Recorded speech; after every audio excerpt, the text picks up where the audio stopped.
বাংলাদেশের সবচেয়ে পুরনো এবং প্রভাবশালী রাজনৈতিক দল হিসেবে আওয়ামী লীগের ভূমিকা ঐতিহাসিকভাবে অবিস্মরণীয়। তবে দীর্ঘমেয়াদে ক্ষমতা কুক্ষিগত রাখার কারণে এই দলটির বিরুদ্ধে একনায়কতন্ত্র, দুর্নীতি এবং মানবাধিকার লঙ্ঘনের অভিযোগও জমেছে।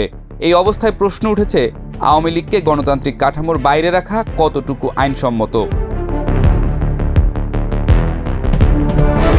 বাংলাদেশের সংবিধানে বলা আছে, রাষ্ট্র হবে জনগণের মালিকানায় পরিচালিত একটি গণতান্ত্রিক কাঠামো। জনগণের মত প্রকাশ, সংগঠিত হওয়া এবং রাজনৈতিক অংশগ্রহণের অধিকার সাংবিধানিকভাবে সুরক্ষিত। তাই কোনো রাজনৈতিক দলকে নিষিদ্ধ বা গণতান্ত্রিক কাঠামোর বাইরে রাখতে হলে এর জন্য প্রয়োজন হবে সংবিধানসম্মত এবং নিরপেক্ষ প্রক্রিয়া।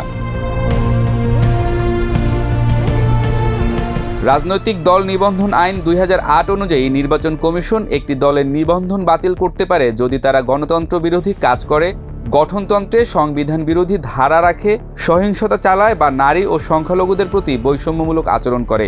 যদি আওয়ামী লীগের এই মানদণ্ড লঙ্ঘনের যথাযথ প্রমাণ নির্বাচন কমিশনের কাছে থাকে, তাহলে আইন অনুযায়ী নিবন্ধন বাতিল বৈধ হতে পারে।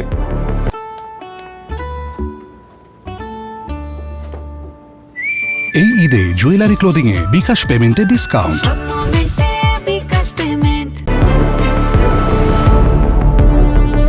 একটি দল যদি প্রমাণিতভাবে গুম, বিচার বহির্ভূত হত্যাকাণ্ড কিংবা রাজনৈতিক নিপীড়ন করে, তাহলে তা জাতীয় ও আন্তর্জাতিক আইনের আওতায় ফৌজদারি বিচারযোগ্য। যদি রাষ্ট্রীয় তদন্ত, ট্রাইব্যুনাল বা আন্তর্জাতিক পর্যায়ের নিরপেক্ষ তদন্তে প্রমাণ হয় যে আওয়ামী লীগ দল হিসেবে এ ধরনের অপরাধে জড়িত, তবে তা দলটিকে নিষিদ্ধ ঘোষণার আইনগত ভিত্তি হয়ে উঠতে পারে। বাংলাদেশে বিশেষ ক্ষমতা আইন, সন্ত্রাস দমন আইনসহ বিভিন্ন জাতীয় আইনে বলা আছে, কোনো ব্যক্তি বা দল যদি রাষ্ট্রবিরোধী ষড়যন্ত্র, দেশদ্রোহিতা কিংবা বিদেশি শক্তির সঙ্গে মিলে জাতীয় নিরাপত্তা ক্ষতিগ্রস্ত করে, তাহলে তা নিষিদ্ধযোগ্য অপরাধ। কোনো দলের কার্যকলাপ যদি সত্যিকারের রাষ্ট্রবিরোধী বলে প্রমাণিত হয়, তাহলে তা আইনত বন্ধ করার পথ খোলা আছে। যে কোনো রাজনৈতিক দলকে গণতান্ত্রিক কাঠামোর বাইরে রাখতে হলে বিচার বিভাগীয় বৈধতা জরুরি। নির্বাহী বা প্রশাসনের একক সিদ্ধান্ত এক্ষেত্রে গ্রহণযোগ্য নয়।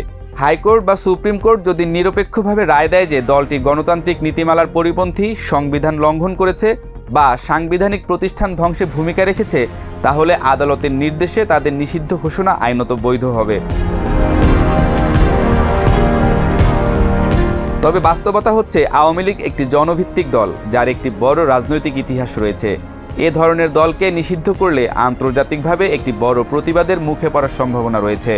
তাছাড়াও জনগণের সমর্থন ছাড়া রাজনৈতিক নিষেধাজ্ঞা হয় অস্থায়ী, যা রাজনীতি থেকে নিষ্পত্তি নয়, বরং অস্থিরতা বাড়ায়।